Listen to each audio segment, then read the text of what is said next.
রাতের বেলা শোয়ার আগে পড়বেন 33 বার সুবহানাল্লাহ, 33 বার আলহামদুলিল্লাহ এবং 34 বার আল্লাহু আকবার। আল্লাহর পক্ষ থেকে আপনার শরীরে শক্তি আসবে।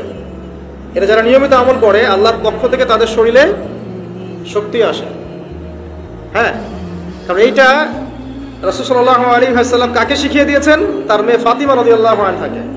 ফাতিমা রাদিয়াল্লাহু আনহা এবং আলী রাদিয়াল্লাহু আনহু তারা দুজন গিয়েছেন আল্লাহ রাসূলের দরবারে, গিয়ে বলেছেন আমাদেরকে একজন দাসী বা দাস দিন, বাসার অনেক কাজ আমরা করতে পারি না, লাগে না কাজের মানুষ।